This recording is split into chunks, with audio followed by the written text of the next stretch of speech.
Awesome. Well, welcome to episode 33 of Roid Rage. This is a special episode because, one, we don't have Matt here, so we can feel free to talk shit about Matt for the entirety of the episode. And two, we have a net new guest. We've had Armand, who's head of our GNC, on before. But for the first time, we have Jeff, who is a perception engineer here. Yes. Jeff is going to define what a perception engineer means in a bit, but the overall goal today is to talk about star trackers, why we use them, what they're for, and what Jeff has built around them. But before we get into that, Jeff, introduce yourself, tell people who you are, how you got to AstroForge, and at a high level, what do you do here? Okay, so I'm Jeff. I'm GNC precision engineer here at AstroForge, and my background is in robotics, so kind of different than all other colleagues. And I was especially in the SLAM and computer vision. That's my expertise. And yeah, so I started out working on algorithms. Okay. It was my first job, and mostly around the camera, LiDAR, and SLAM, obviously. Yep. It was super algorithm heavy or algorithm focused. So kind of pushed me to my second role, like I get closer to the hardware side. Okay.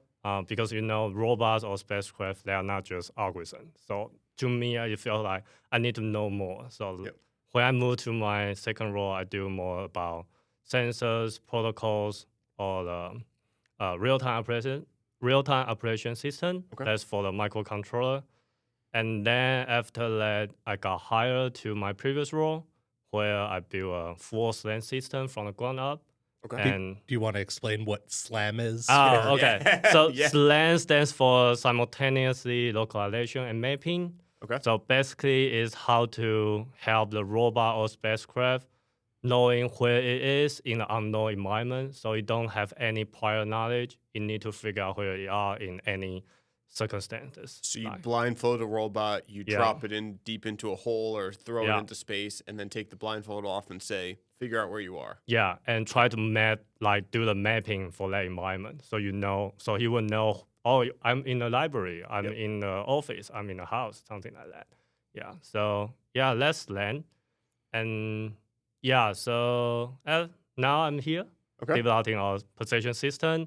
The main project for this is trying to figure out where is our target asteroid in the image, and then provide to our core GNC to know where we want to go. And have been here for over a year. Okay. Pretty excited because I'm a Star Wars fan.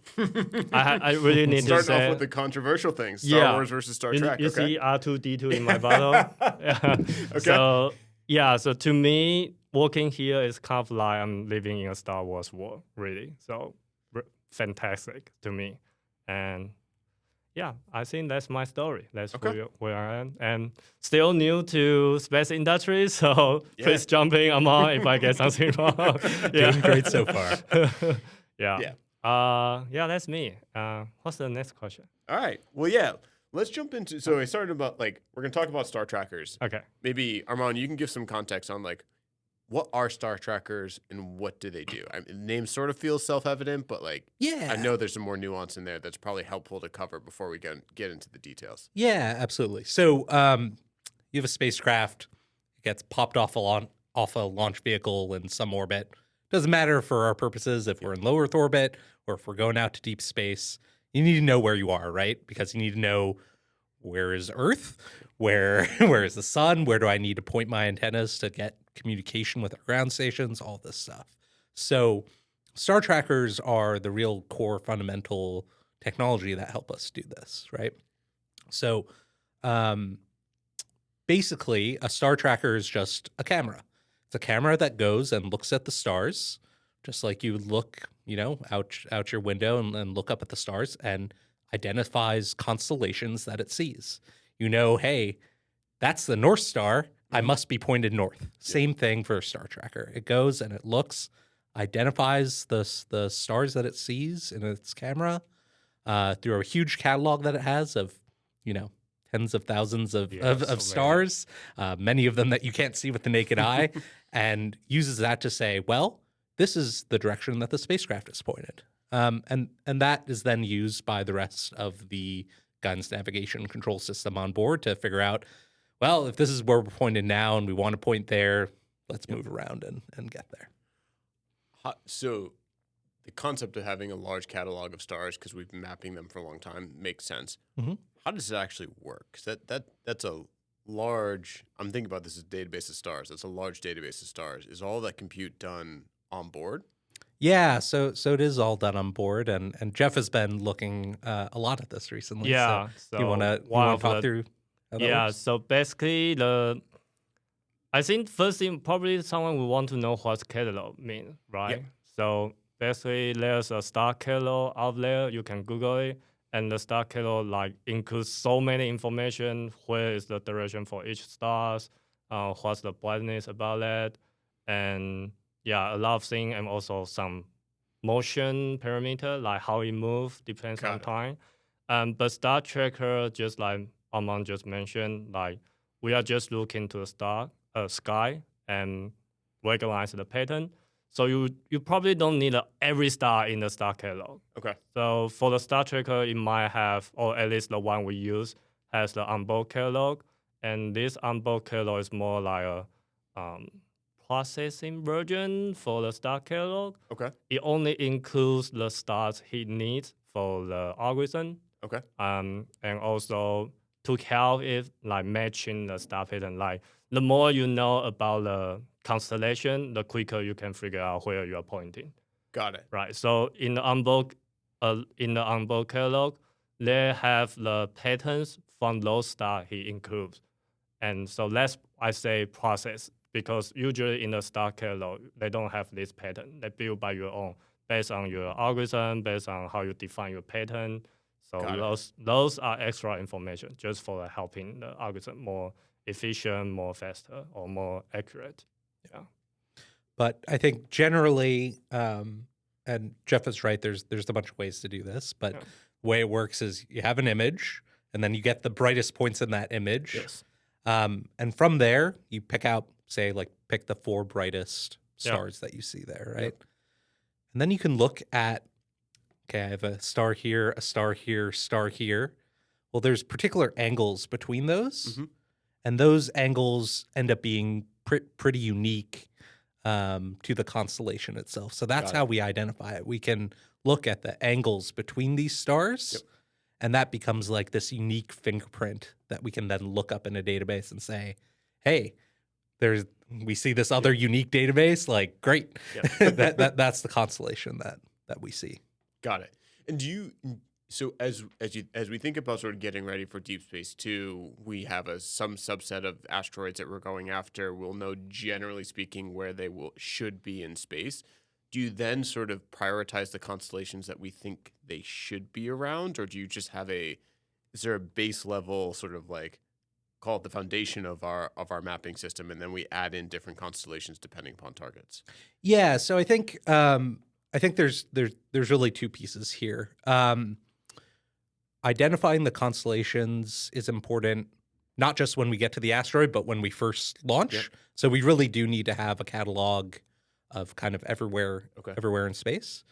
And so we actually purchase star sensors as commercial off-the-shelf components that provide that data and do the processing for us. Got it. Separately from that, the perception system that Jeff has been developing also implements some of this behavior, because we want to know when we take an image and we see the asteroid streaking across it, we want to know really precisely where that asteroid is relative to the stars and relative to the rest of the information that we have. How do you measure accuracy in a system like this? So accuracy for this typically is in we use a measure called arc seconds, which is just a very small angular distance. It's 1/3600th of a degree. Yeah. It's a really small angle. Okay, cool. And really it comes down to, as you see these stars on your camera, there's some distortion, so they might not be exactly where you think they are. Yep. That's due to the optics of the camera. And then there's pixelation, really. Yep. Like as the light comes in, you register on one pixel or you don't register on another. And that differentiates where you think it is, and you might think it's off by half a pixel or a pixel in either direction. So that's actually an interesting difference between like our perception system and commercial star trackers that we bought off the shelf. So commercial star trackers, they say, well, one way to solve this is to get really, really small pixels. So you have a really, really precise idea of where it is. But instead, what most commercial star trackers will do is they actually like blur the image. So instead of a star as a point of light coming in on one pixel, it ends up getting spread out amongst several of them. And by doing that, you can actually get the center of that really precisely, more precisely than a particular pixel. Got it. But for us, for our asteroid detection stuff, we actually do want the very particular pixel accuracy as we're getting close. And for detection, if you blur it out, you also make things dimmer. And when we're first detecting the asteroid, it's really, really far away. So because it's not a star, you don't blind by yourself. So it's just reflecting light at that point. It's not actually emanating light. Exactly. And so we want that light to be as focused as possible on a particular pixel. And so like our detection system is less accurate than for stars than our perception system is, or than the commercial off-the-shelf star trackers are. But it serves our needs for finding the asteroid in a different way. So, and another benefit is because usually different sensors, they are reporting the measurement in different timing. But because we have this kind of star tracker always inside our position system. So that measurement also can be used by myself because all my measurement is from the same image. So they are all in the same timing. That's a huge difference when I gathering different information from other sensors. Yeah, you don't have to worry about lag and latency and this thing came in, but it's really old or like hasn't been updated recently. Like how do I propagate the measurement from different time? Maybe 10 seconds ago, then the uncertainty would be really huge. Or because they are the same image. So this attitude or this solution I get is really this timing, and that helps a lot. So I want to maybe take a different angle on this for a minute just to help people orient. So you've mentioned that we've purchased star trackers, which you said are just cameras. You said you're building our perception system. I'd love to talk a minute just about like what are the actual components of this, of the ability to track stars. So in addition to the star trackers, what else goes into the system to make it functional? So the commercial component star trackers that we bought are not just a camera. They're a camera and a processor. So basically, the way they work is you ask it, hey, where am I? And then it takes a picture, it processes it, and then tells you back, hey, here's where you are. And that's kind of a one-step process. And like how quality of the camera, like what are we talking about here? Like 100 megapixel, 20 megapixel? I can check Ultra, but I don't know. I forgot. I didn't memorize that. It's maybe something like 5 megapixels, but we don't really see the images from that directly. Technically, you can go and grab the memory and try to download it, but we never do that because it's a commercial solution that we know works, has worked in space many, many, many times, and that we can rely upon, especially for early operations, to drive our spacecraft and make sure that it does all the things that it needs to do. Okay. So star tracker, camera, and a processor. What else goes into the system? You mean position system? Yeah. Basically same camera, processor, the processor is a flight computer, and my algorithm. Got it. Got it. Obviously yours being the most important. I'm curious why did we buy it versus try to build our own? There's a lot of risks to building your own when you need it to operate immediately upon orbit when you first go out. I think there's certainly a world here where in the next few missions we maybe drop the commercial components and just use our own cameras and processing for that. But to start off with, we need to make sure that Deep Space 2 communicates, that it gets sun pointed, and that we can do all thrusts in the required directions, all that good stuff. Cool. Let's talk about your algorithm. Give us a high level, like walk us through how you've been trying to think about the problem that you're trying to solve and how you've implemented it. Okay, so basically the main thing is you can think about because the stars is in the infinity distance. Yep. So no matter how you move in the mission, the same direction you see, the star will in the same position in the image. So whether we're here Yeah. or at the moon or at the asteroid, Yes. the stars are in the same relative Yeah, place. if we are in the same direction, or you change the direction, even that if the same direction we face, that direction the stars will be in the same position on the image. Yeah. So but our asteroid is different. They are close to Earth. Okay. So they will be moving inside the image. So I will see the pixel. There's a pixel, like tiny pixel is moving around the image. Yep. I need to detect it. And I think another interesting in here is we might see something also moving, but not our asteroid. So I might detect couple like pixel is moving in my image. Yep. And there be only one is our target. Okay. And we need to use other information to figure out which one is the true one we want to go. Yeah. Got it. Have other spacecraft had to solve similar problems, and do we get to learn from them at all? Yeah, absolutely. So there's been several asteroid reconnaissance and asteroid sampling missions out there. One that we look at a lot was the DART mission, Okay. Yeah. which does a lot of the things that I think we it's need to do. inspired to us. it does a lot of the thing. It did a lot of the things that we need to do, which is that as they come up upon the asteroid target, right? We don't know exactly where these asteroids are. We only know them approximately. We work with various observatories to get better information, but it's still only approximate. So they pointed their camera in the direction they expected it to be. And, you expect it to be at the center, but then you see it actually at the edge, and you see this moving dot of light, and you use that.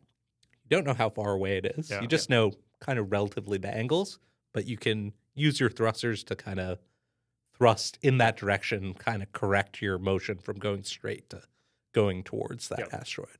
Got it. Yeah, so the further I can detect our asteroid, the quicker we can start to do the manually, because I think that will save a lot of like fuel or something like we got more time to do the maneuver to correct our trajectory. Yeah, absolutely. So like DeepSpace 2 is an electric propulsion thruster system, and that has a lot of benefits, which is the reason we're using it. It's like very efficient, but it's very, very slow to act. And so that means, if you detect it and you're just walking by it, you'll try to slow down, but it'll take you a really long time to slow down. You can actually lose it. So we need to be able to detect it very far away. It brings me to another point of like, from the moment you detect it, how frequently do you actually have to sort of reorient yourself to the asteroid? Oh, how quick. I think Armand will answer this better than me.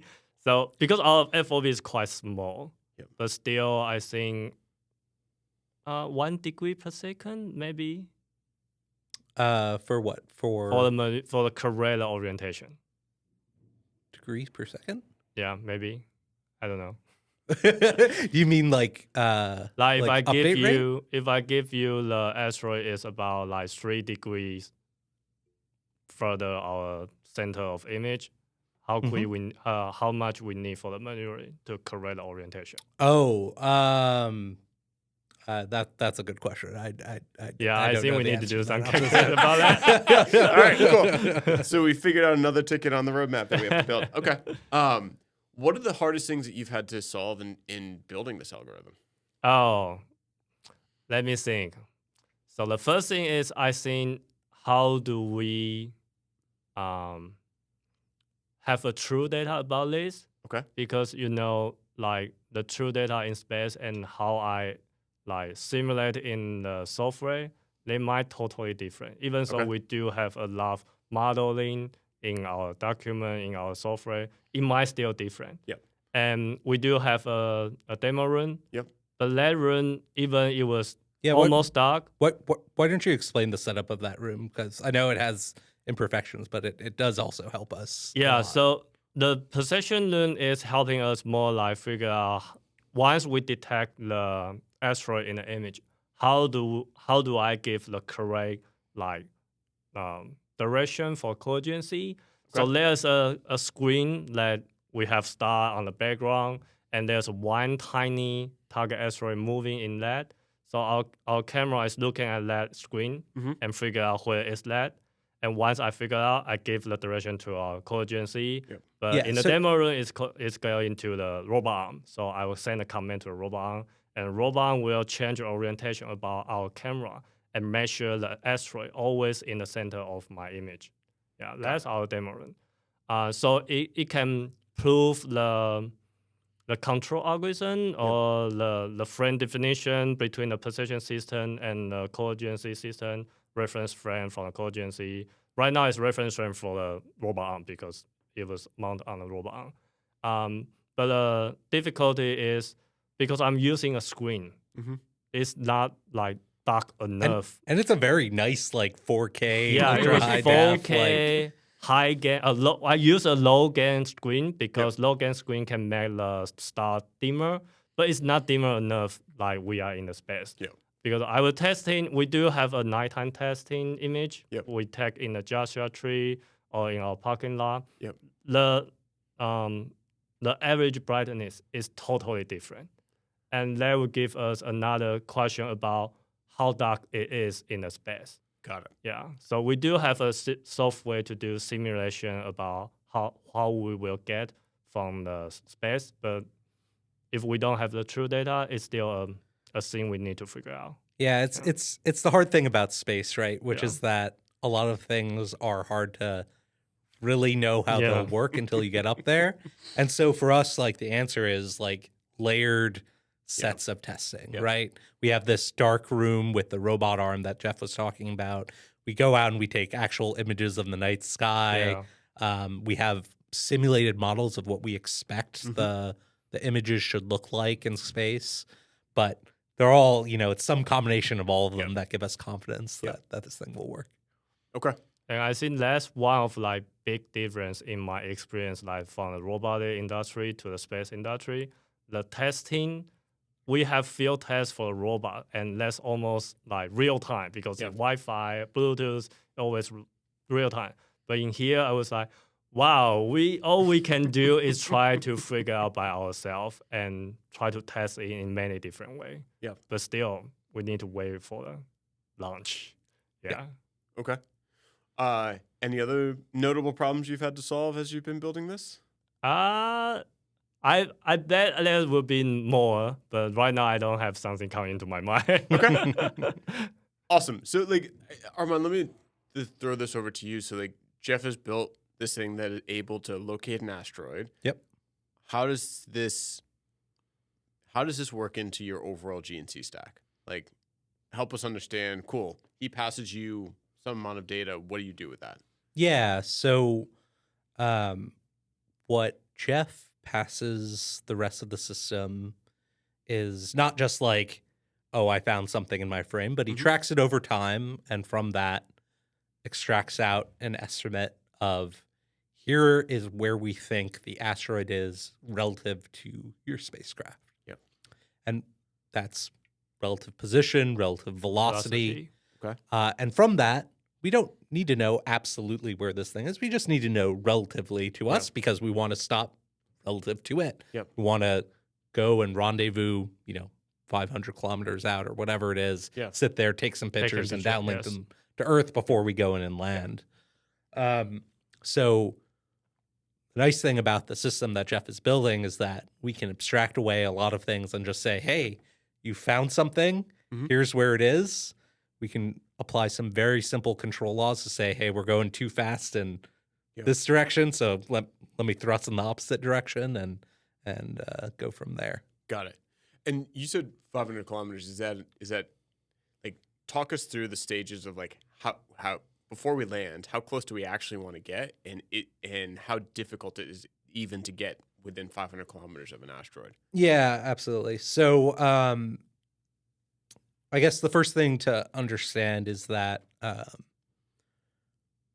uncertainty of where the asteroid is not like, it's not equal. Yep. It's not just a ball of like, might be here, might be there, might be there, might be the other place. It's very smeared out on the track that the asteroid is taking around the Yep. sun.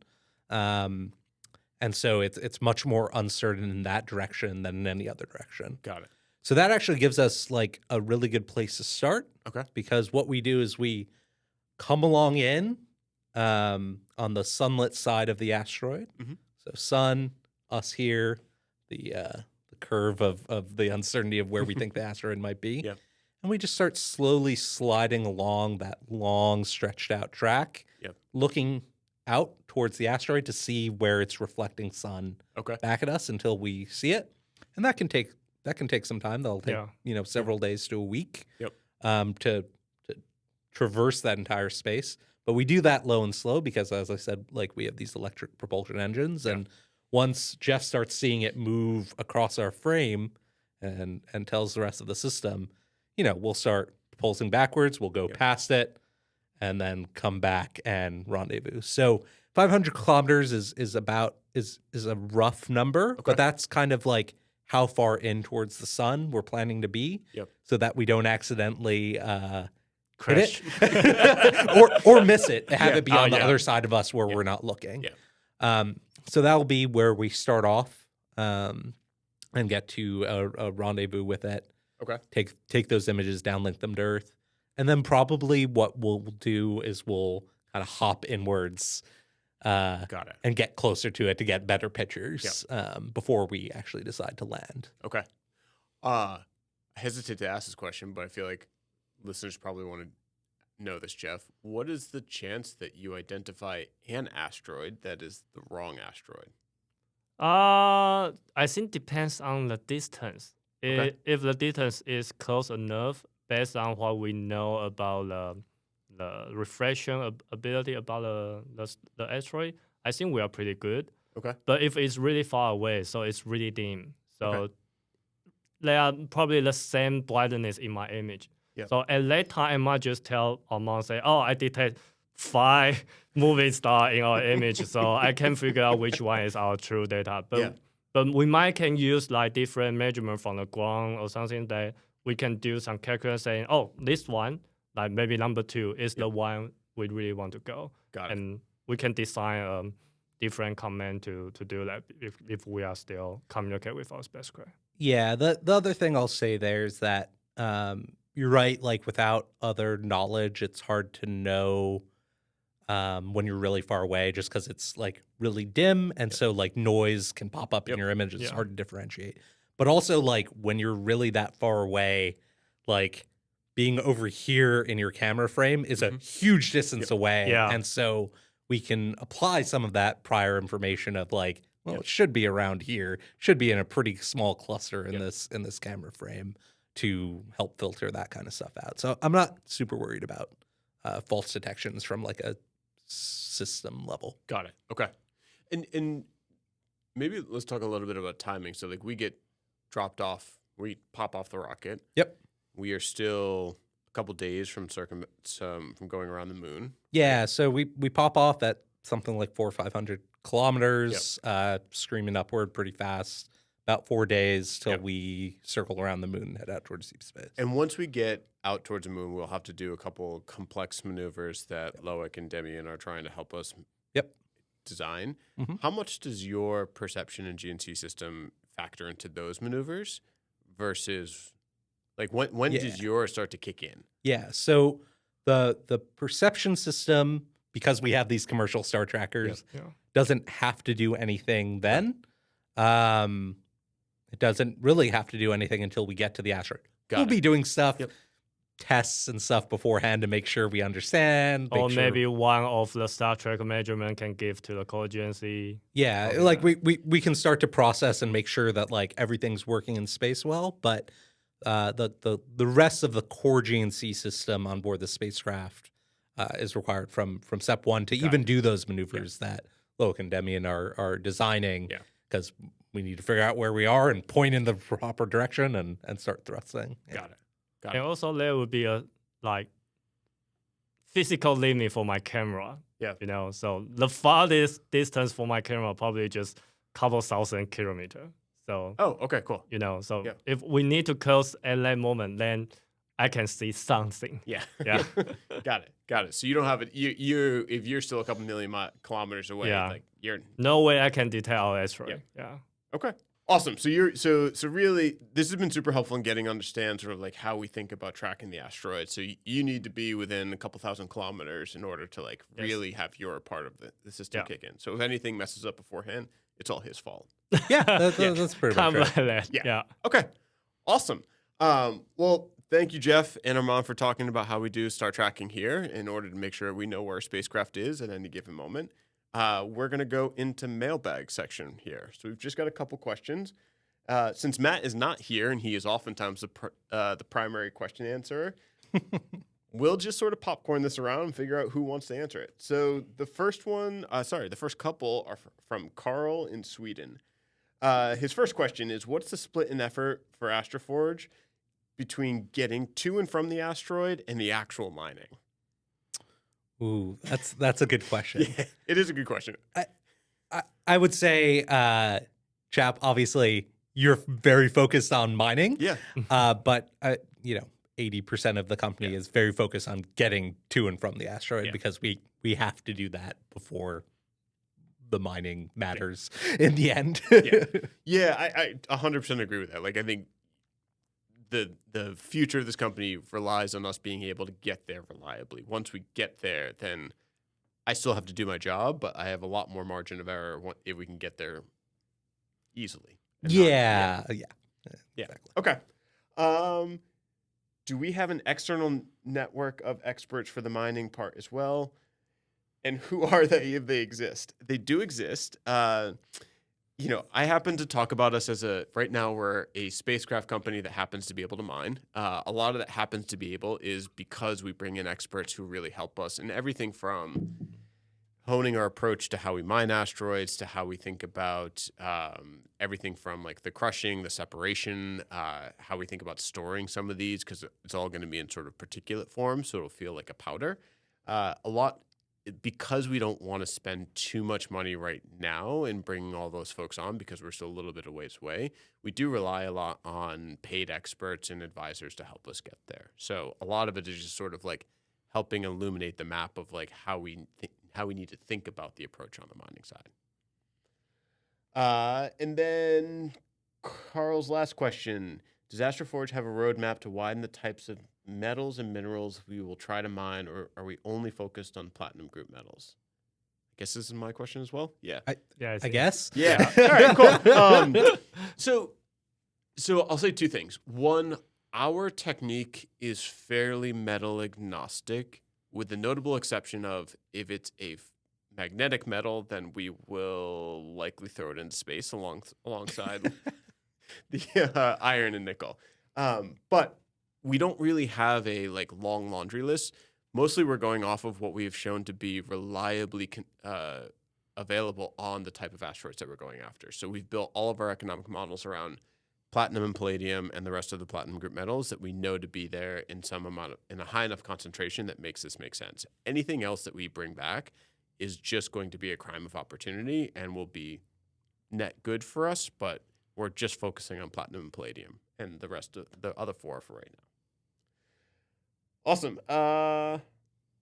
From Drew, why don't you just send shit up there to mine with in case there's anything useful and get useful data on Sorry, I'm going to start this over again.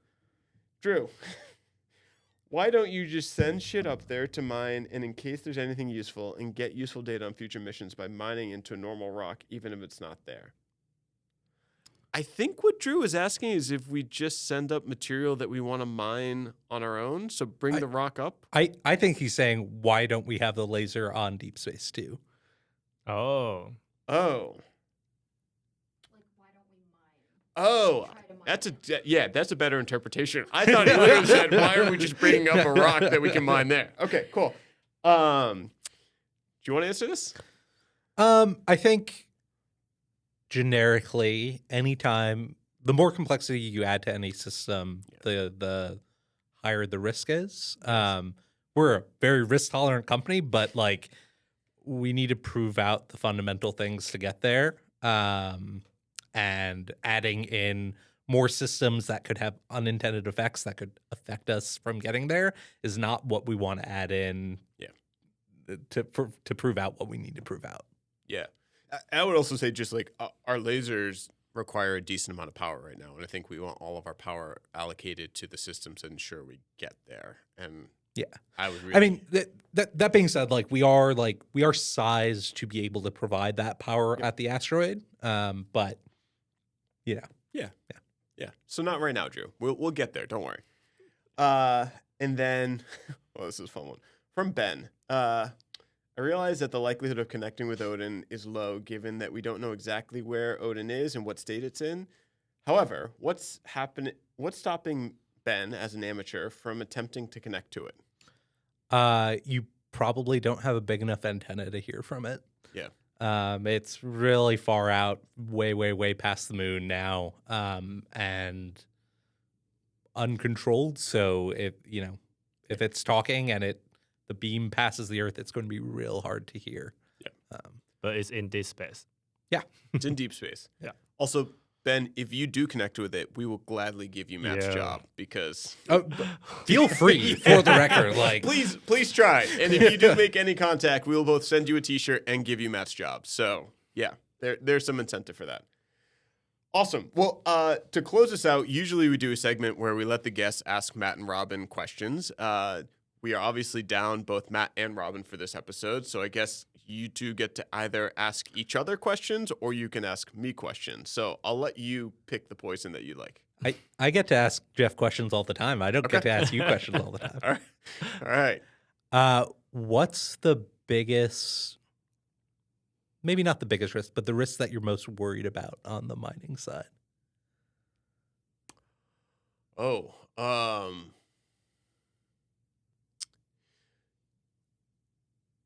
I think the thing that I am most worried about, because right now it is I think to Jeff's earlier point the point that you made, where it's just really hard to simulate space. Yeah. We base all of our calculations off of this core assumption that we can run continuously for about 3-ish months. The longest test we have run so far is probably on the order of 30 to 40 minutes. And we've mapped out what can go wrong there. Yeah. There's a big gap between 30 to 40 minutes and 3 months. 3 months. Yeah. So yeah, that's the place where everything from contact with aliens to do we create too much dust or whatever yes. Mm-hmm. And lasers are notoriously finicky. Yeah. So that is as it sits right now, that is my biggest concern. Or I would just say unknown that we've not been able to test on. Fascinating. Yeah. You're looking at me. Jeff, you have a question? You get invited to this apple too. Or you can ask Armand. Yeah, a so question. actually, I think I have a question for Armand. Go for it. Yeah, it's so right now, we say about 500 kilometer. But to me, I'm not sure, we don't do the calculation, but it feels like it's still very far away for our asteroid.